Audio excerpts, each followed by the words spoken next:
page 11. Mateo chapter 9, page 11. Basahin ko muna po ng diretso, ha?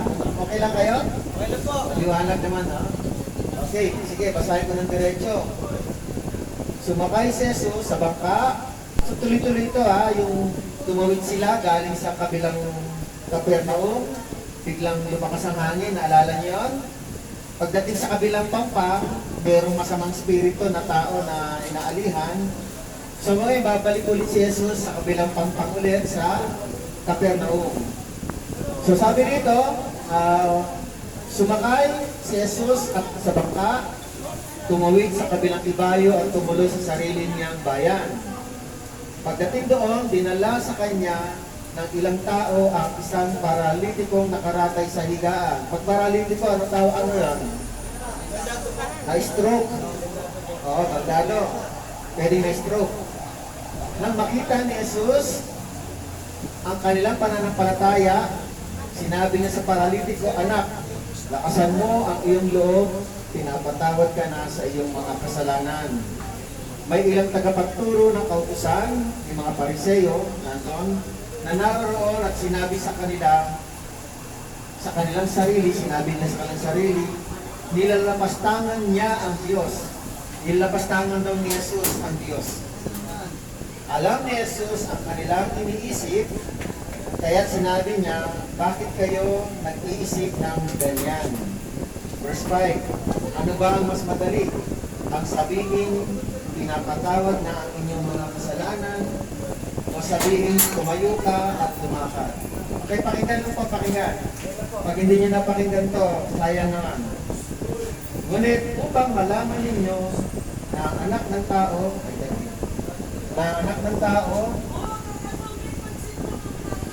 isa tayo. Ngunit upang malaman ninyo na anak ng tao ay may kapangyarihan magpatawad ng mga kasalanan dito sa lupa, sinabi niya sa paralitiko, tumayo ka, buhatin mo ang iyong higaan at umuwi ka na. Verse 7, tumayo na ang lalaki at umuwi. Verse 8, nang makita ito ng mga tao, sila'y natakot at nagpuri sa Diyos na nagbigay ng ganitong kapangyarihan sa mga tao. Okay, binasa lang muna natin diretso. Okay, lahat naman tayo ay siguro naniniwala kay Jesus. Amen? Amen! Katoliko ka, born again ka, iglesia ka. Sa Muslim, si Isa ang tawag nila kay Jesus. Magkaiba lang ng paniniwala. Lahat tayo naniniwala kay Jesus, kay Kristo. Okay, balikan natin verse 1. So sumakay si Jesus sa bangka, tumawid sa kabilang ibayo. Ang lugar na ito, yung bangka na sinakyan nila, tumawid sila, Lake of Galilee. Nabanggit ko na yata ito, ang Lake of Galilee, ang lapat po nito pag tinawid nila, papunta sa Galilea, sa Capernaum. Umigit kumulang po ito na kung na nagkakamali ay 13 meters, 13 kilometers. Malayo yun. Pero maaari kasi hindi naman siya square, kaya maaaring yung part na yun ay maikila, baka mga 5 kilometers lang. Ganun pa man, bumalik na si Cristo sa kanyang bayan, sa Capernaum, Galilea. Pagdating doon, dinala sa kanya ng ilang tao ang isang paralitikong nakarakay sa higaan. So sa account ni Marcos, kasi ang gospel po, Mateo, Marcos, Lucas, tsaka Juan. Ngayon, dito po sa Mateo, kulang pa yung kwento ni Mateo. Kasi si Mateo po ay tatawagin palang apostol sa verse 9. Hanggang verse 8 lang tayo ngayon. Next week, saka natin pag-aaralan kung paano tinawag si Mateo bilang apostol. Kaya itong kwento niya, batay lang ito sa narinig niyang kwento na mga nangyari na hindi pa siya tinatawag bilang apostol. Si Marcos at si Lucas, hindi naman din sila apostol, pero ang kwento sa kanila ay mas kompleto. Pero ganun pa man, ang sinasabi dito na dinala siya ng ilang tao, 4 na tao yung nakalagay kay Marcos at kay Lucas. 4 na tao yung nagdala.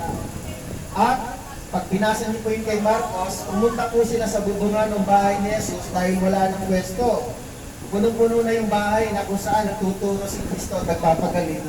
Binutas nila yung bubungan kung saan nandun si Jesus at ibinaba nila yung paralitiko. 4 na tao yung nagbaba.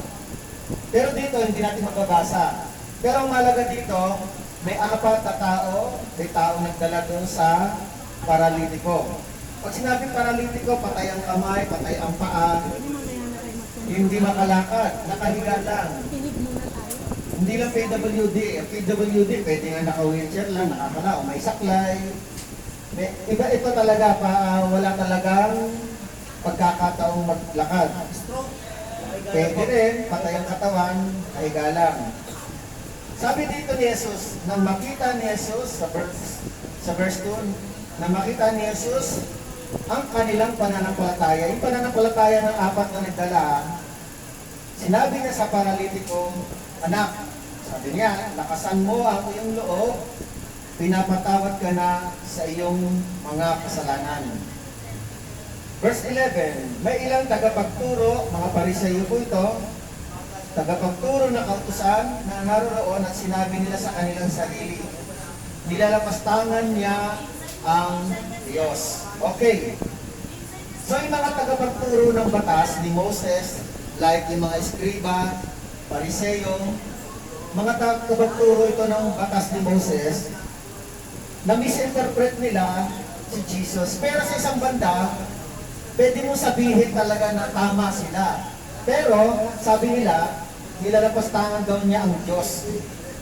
Dahil ang sinabi ni Jesus, doon sa lalaking nakaratay, na paralitiko, pinapatawad ka na sa iyong mga kasalanan.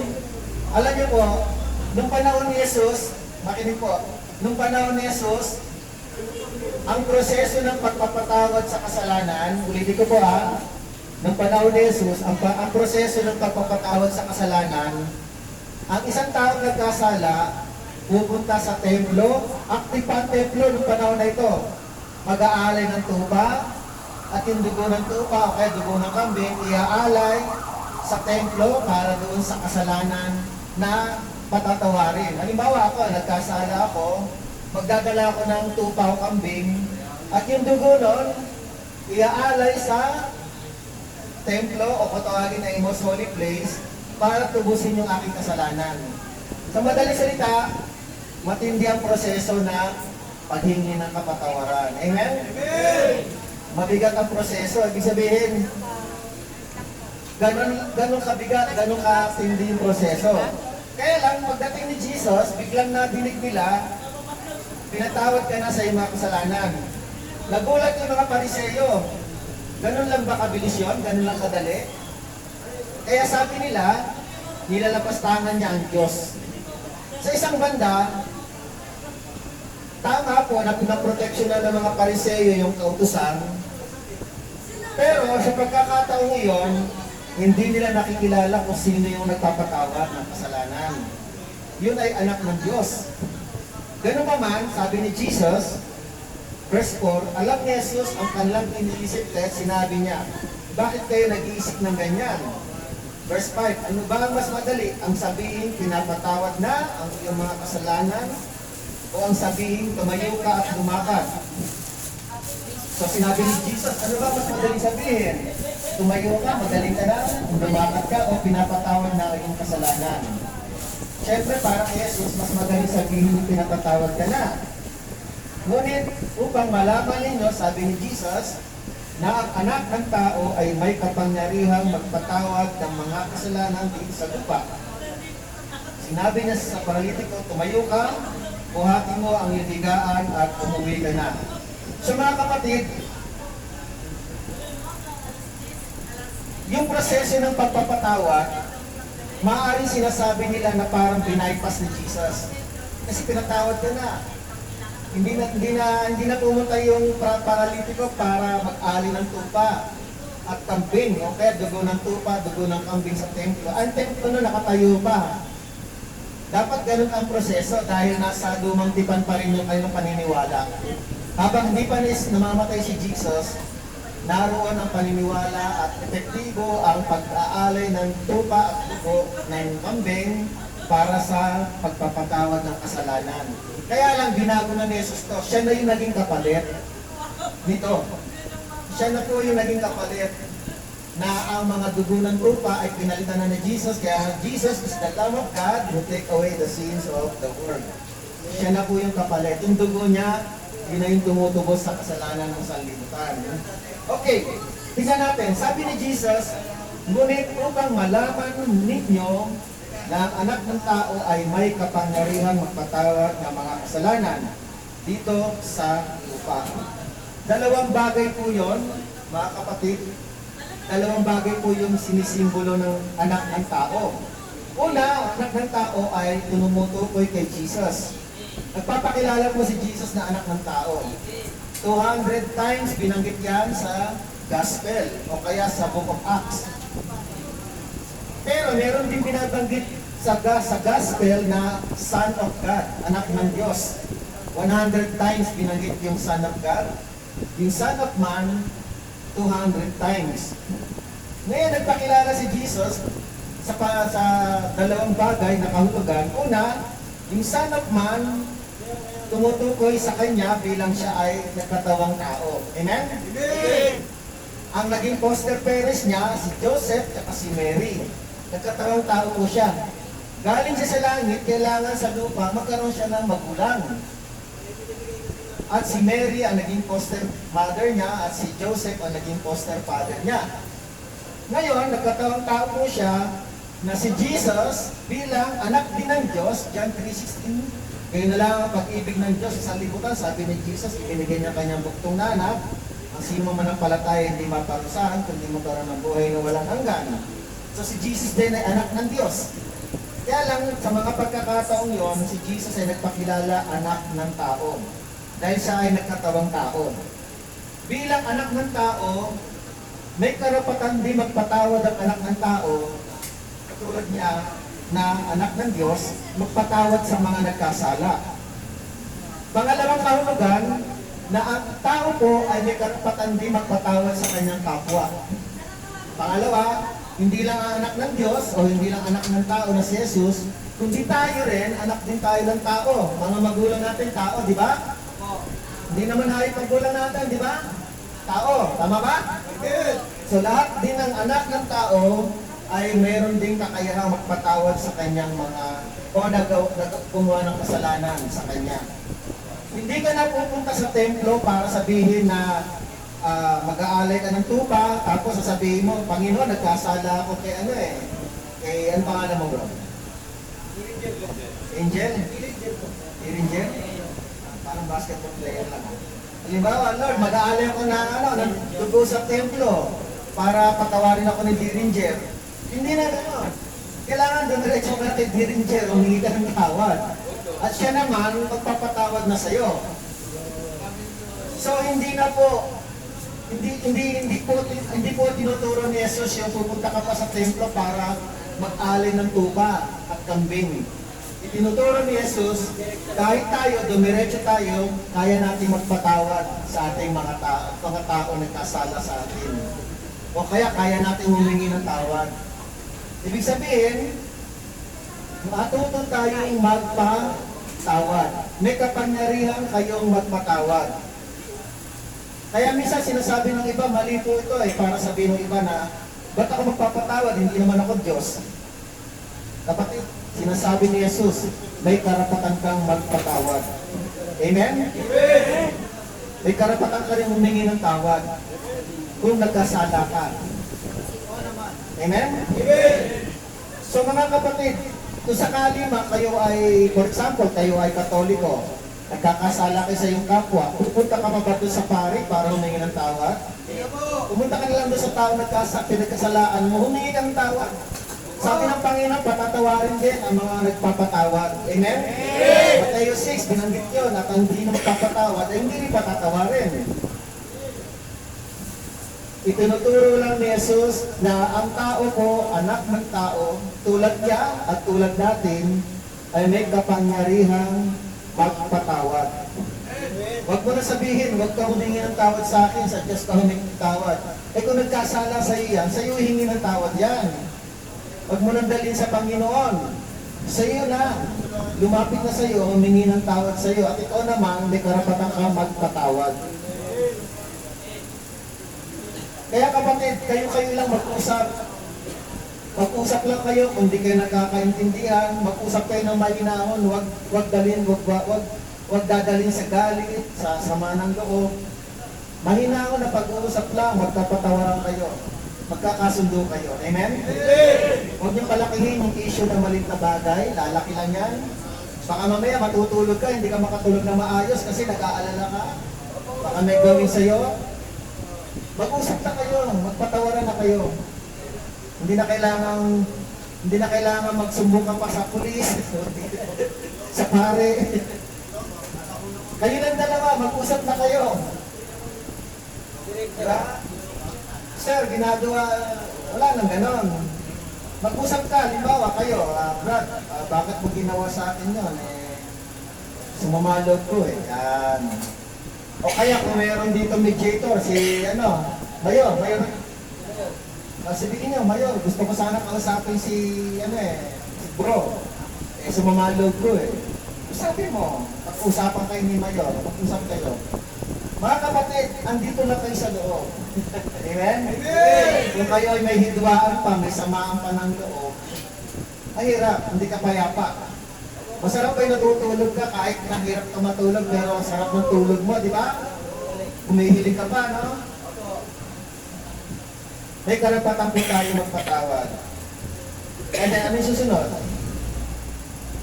So, sanabi ni Jesus, so binago ni Kristo, tumayo ka, buhatin mo iyong higaan at umuwi ka na. So pinaliwanag ni Jesus kung bakit madali ang magpatawad kaysa magsalita ng tumayo ka, buhatin mo ang iyong higaan at umuwi ka na. Mas madali kasi magpatawad para kay Jesus. Ngayon, sinabi pa rin ni Jesus, sige, umuwi ka na, buhatin mo yung higaan at tumayo ka, buhatin mo yung higaan at umuwi ka na. So yun pa rin na sinabi ni Kristo. Dalawa na sinabi ni Jesus. Pinatatawad ka na at pinatatayo pa at dalhin ang higaan daw at umuwi ka na. Verse 7, tumayo nga lalaki at umuwi. Nang makita ito ng mga tao, sila natakot at nagpuri sa Diyos na nagbibigay ng ganitong kapangyarihan sa mga tao. Mga kapatid sa Panginoon, maaaring ma-misinterpret si Jesus. Pero itinatama lang ni Jesus na ang tao po ay binibigyan niya ng karapatan magpatawad, ang tao rin po ay binibigyan niya ng karapatan humingi ng tawad.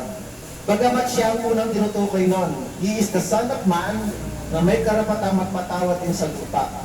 Tandaan po natin, si Jesus po ang pinadala ng Diyos Ama para magpatawad siya dito sa lupa. Si Jesus po, si Kristo po. Nagulat ako pag pinatatawad na kita nagulat ako. Sorry po, Pastor. Mga kapatid, pagdating sa pagpapatawad, huwag natin dalhin sa yung galit natin ay huwag natin palakihin. Minsan sinabi may sinabi si Jesus si Paul sa Epeso, tingnan natin hindi kasi ito ang Bible ko eh.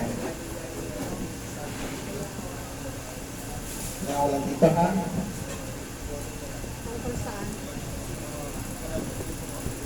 na sinabi niya na kung kayo ay magagalit, huwag ninyong patagalin ang galit. Patulugin. Nakalimutan ko ng chapter ko ng verse. Okay.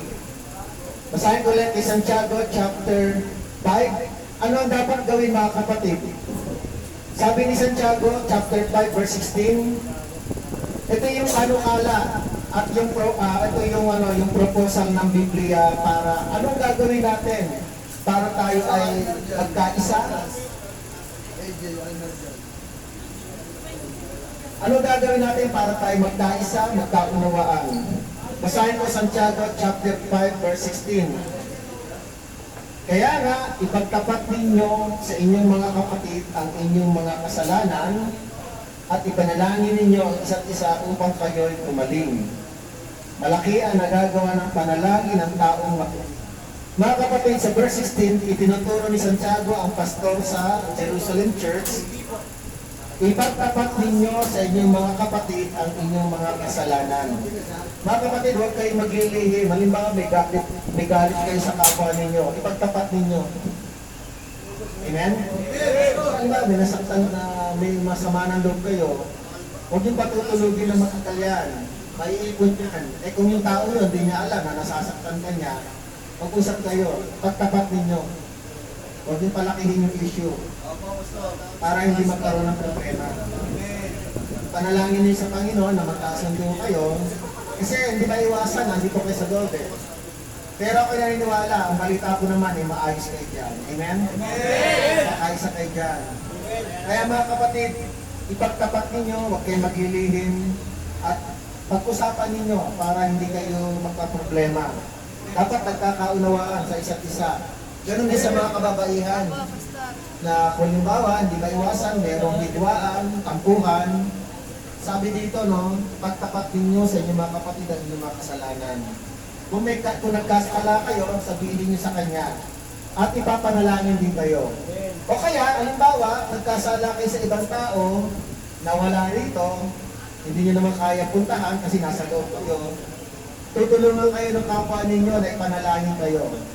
Para tulungan kayo na sa sarili nyo lang, eh nagpapakumbaba kayo na humingi kayo ng kapatawaran sa Panginoon kahit hindi nyo patrarating yung puntahan ng tao.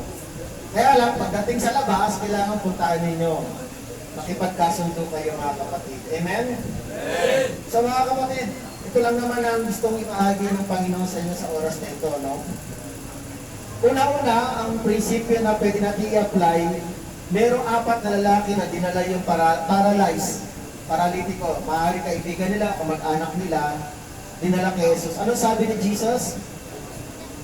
Magaling ka na sa iyong pananampalataya. Nung makita ni Jesus kailang pananampalataya, sabi nito, nang makita ni Jesus ang kanilang pananampalataya, yung 4 na nagdala, sinabi sa paralitiko, anak, lakasan mo ang ilot, pinapatawad ka na sa iyong mga kasalanan. Mga kapatid, ang nagdala po ay yung 4 na lalaki, pinanggit kay Marcos yun, at kay Lucas. Dahil sa pananampalataya ng 4, tumanggap ng kapatawaran at kagalingan yung paralyzed na tao. Hindi yung tao nagdala. Ang tumanggap ng kapatawaran yung paralitiko. Diba? Because of that faith, dahil sa pananampalataya ng 4. Kasi nga po, kay Marcos, binutas yung bubong ni Jesus eh. Wala kasi, hindi makasingit yung tao eh. Punong-puno yung bahay na pinupuntahan ni Jesus. Hanggang pintuan, hanggang sa labas ng pintuan. Eh syempre, malaki po yung tao dahil nakaratay. Malaki po yung space na dadaanan nun. Di ba? Kasama pa yung 4 na nagdadala. Kaya ang ginawa nila, binutas yung bubungan. Kung saan nakatapat si Jesus, ibinaba nila yung paralitiko. Nakita po yung pananampalataya. Mga kapatid, ano ang lesson dito? Ano lesson dito?